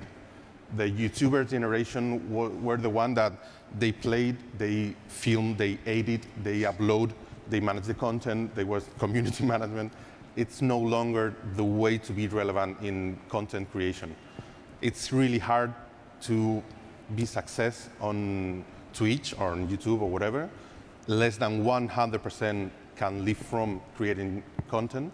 So we are really going one step further to include them in high-level productions, in agreements with other, I don't know, we talk to Twitch itself to generate content, to non-endemic brands, I don't know, Coca-Cola, KitKat, beers. We're doing format with all kind of brands, putting always the talent in the middle. So this is really relevant for us, and this is how we really think that it's going to be evolved. Esport players are no longer only players, they are also creators. And it's really, really, really different. Alvaro is like the first case. I met him like 7 years ago as a creator, and he evolved to esport team. So content, self-generated content is no longer the option to live as a content creator. Yeah, we're seeing like a more and more professionalization, in the contents. Sergi also experienced in his previous company that as well, from the very beginning of the Liga de Videojuegos to what it became at the very end. I guess it was a journey, right, to professionalization. Well, yes, when we started, it was basically a cupboard where, where we were literally like a small cupboard where the casters were commentating on the matches. And now I'm not part of LVP anymore, but they have like 2 or 3 TV studios, like TV level studios. Sometimes some of their productions even involve a 1,000 square meter studio, which if you have explained it when we started, 1,000 square meters was 20 times the size of our office. So yes, I agree that it's very difficult that the time where the Lone Ranger would end up becoming this big star, it's over. It will happen from time to time because that's the way, but it's not like that generation we had 10 years ago or 10 years ago or 15 years ago, 10 to 12 years ago that started. And there were a lot of people that reached very high levels of popularity. That's very difficult now. One thing that probably will also have a lot of relevance, it's training and education. At all stages, not only the talent. I mean, we can see this in other industries. I mean, the film industry, in the theater. There's training for actors. There's training for professionals in production of cinema, and this has already started, but it's still a bit small. But it will, in my opinion, it will grow a lot in the next years. And so, training and education are going to also to make a difference, I think. Yeah, I was going to point out that and saying that that's why projects like a Squarebox make sense at this point, right? I had a good idea with the rings. Yeah, actually, I think, well, I thought about Squarebox in many cases now when we've been talking also because for us, teaching is also through content creation. So we try to have talents that explain what they did all these years and how they made it happen, which, as Sergi said as well, now it's more difficult because you have a lot of content, way too much content, and to be relevant is very difficult. Also, if you ask the content creators, they tell you that they don't even know how they made it. Some of them, like, yeah, I've been working hard, I've been doing a lot of things, but I don't really know what was the key. And the fact that now there are companies like Bee's agency that knows or has this vision of, okay, I have the talent, I'm going to put them in the middle of something that happens around them and try different formats, and that's part of the right now what it has to happen. And we don't have to forget that when we talk about education, which I think it's one of the key otherwise I wouldn't have started Squarebox. It's not only about the talent. We don't only teach how to be a talent. There's a whole ecosystem, a whole amount of people that needs to work in this scenario, and that we need them to be professional. If we have more professional people, the industry will grow in a better way, in a healthier way, and faster as well. So that's why I think it's pretty important.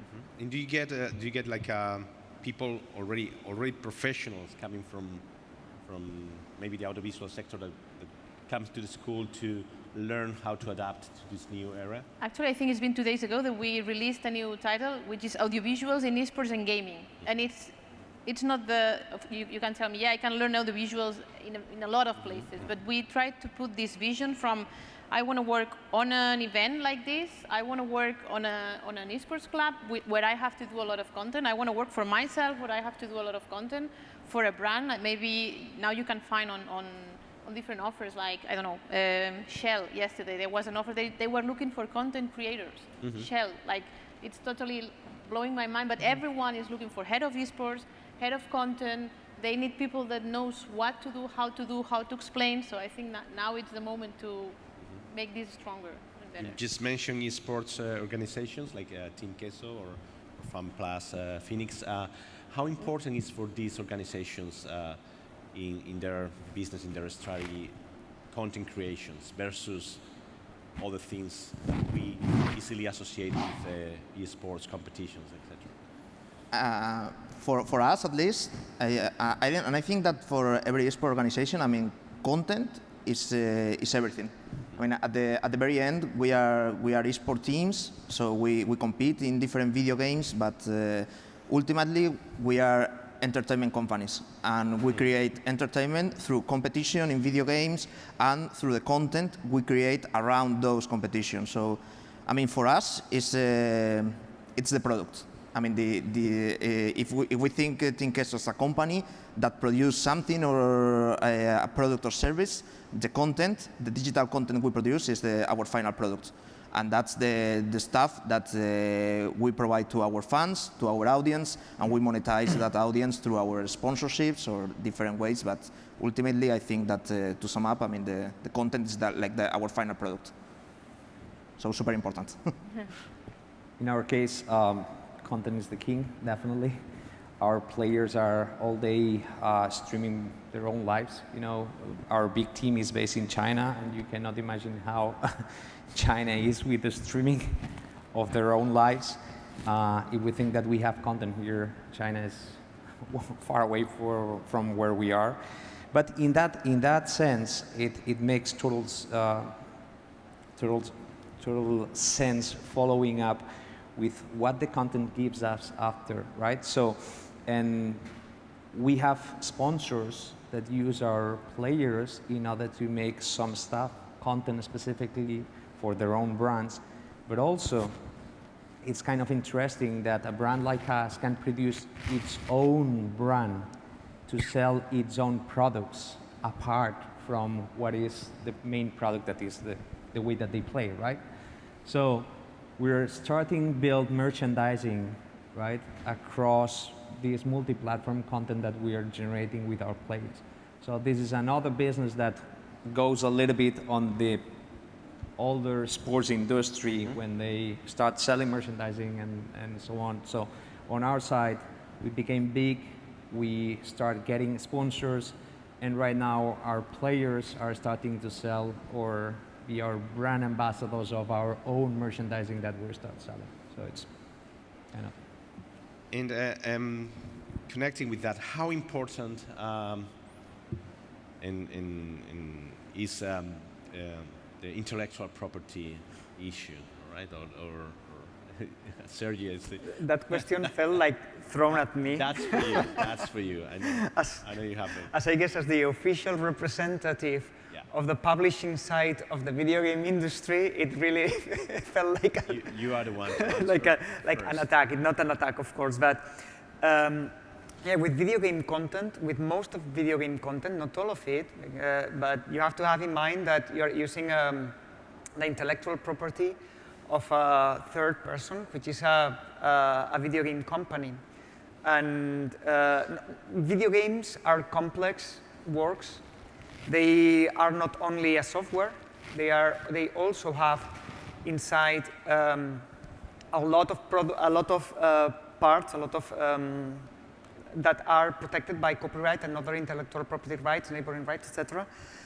From the music, the acting, of course the writing, the concept art, everything, the designs, some patents sometimes that are protected by intellectual property rights, and most of content creation on video games and esports is supported by these intellectual property rights. So of course, creators and producers have to be aware of what they can and cannot do with the intellectual property of the video game publishers.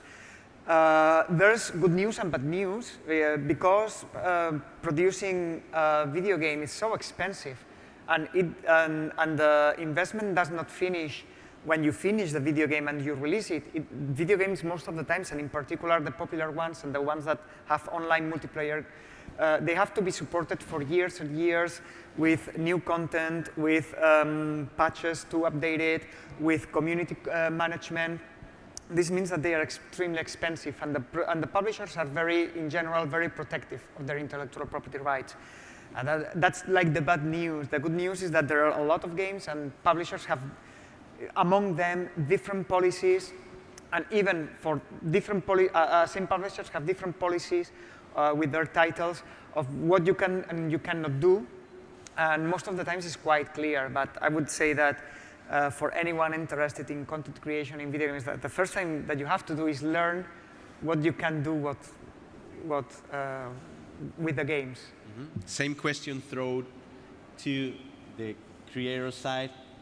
How do you think that the publishers, the owners of the ball in this case, are dealing with this in the best possible way, or? To be honest, I think that for sure. I mean, I have an opinion, and I love the companies or game publishers that allows creators to produce videos, upload them to the internet, monetize them via ads. I mean, that's super on the creative side. But I totally understand that at the end, I mean, the video game is your product, is your intellectual property rights, and you decide what you want to do with them. I remember when I started uploading videos on my YouTube channel, first thing I did was checking on, it was a Clash of Clans, so it was a Supercell game, and first thing I did was checking terms of service and policies of the content to know if I was able to create a video game of Clash of Clans, upload them on YouTube, and monetize the video via advertising, via ads. And I found nothing. So I had to email the general email address on the website. It was legal@supercell.com, something like that. And I sent an email every single day until I got a reply. And it was like, you can consider this email as a written permission to upload videos via ad, as long as you not charge the final user to consume that content. And I was, okay, that's pretty clear. I started uploading videos on YouTube, and I started receiving strikes from YouTube to ask me to prove that I had the rights the commercial rights to monetize the content. And I blew the email, and that was fine. And I had to repeat that process during my first year on YouTube with every single video until I was like kind of whitelisted or something like that. But yeah, answering the question, I mean, for sure, I mean, in terms of creativity of the people, the audience, the users, I mean, it's great to allow them some flexibility with your content, but you also are the final owner of the property, the intellectual property rights, the IP, and you can control what you want to do with your IP, what you want the creators do with your IP, and what you don't want to.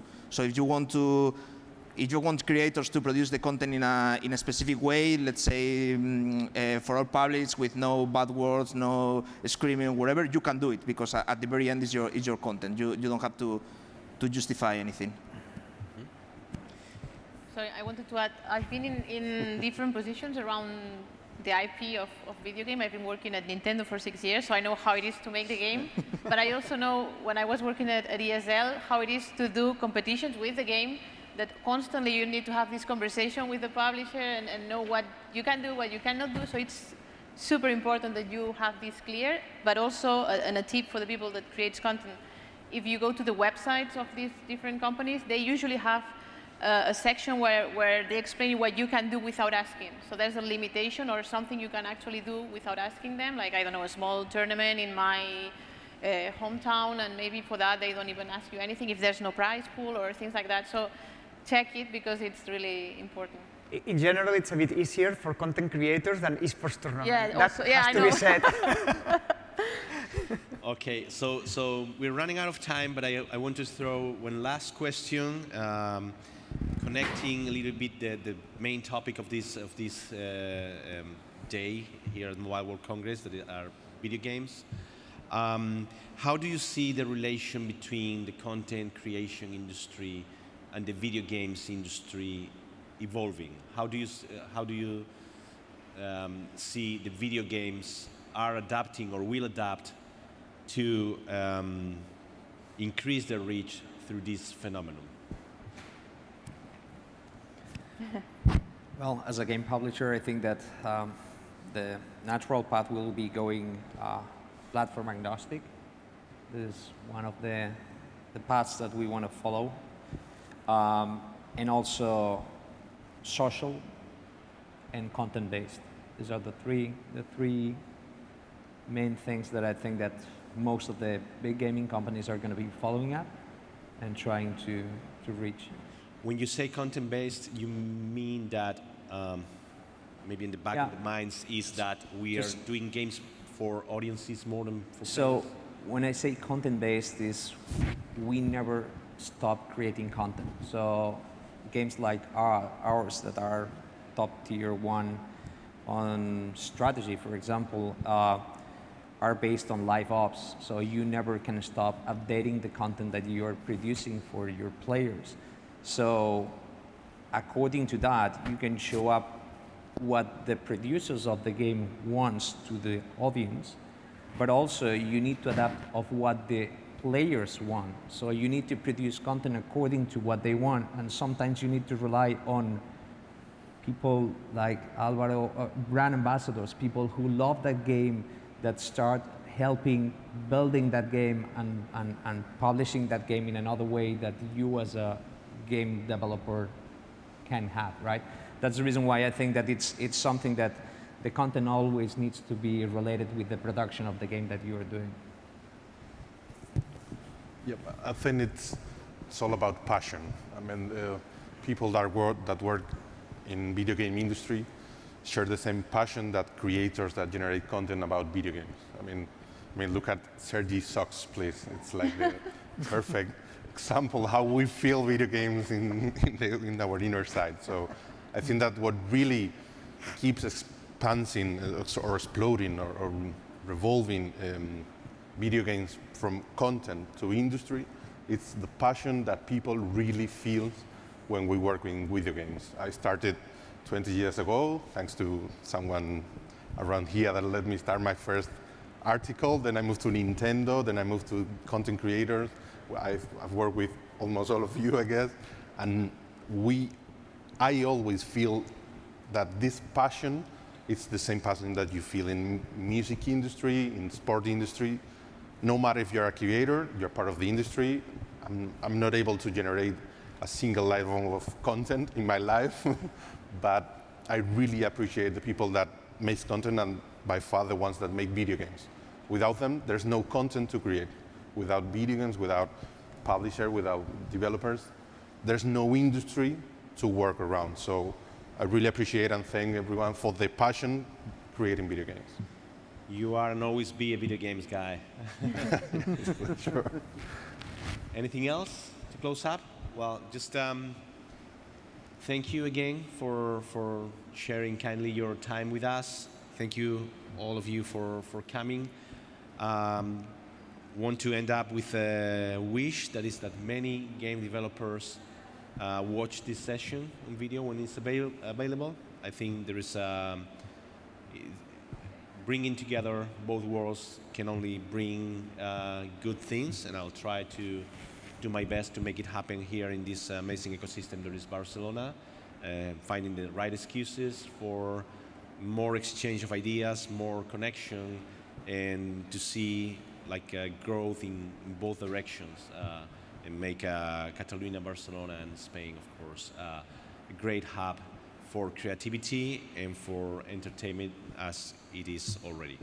Thank you so much, and hope to see you soon in another occasion. Thank you. Thank you.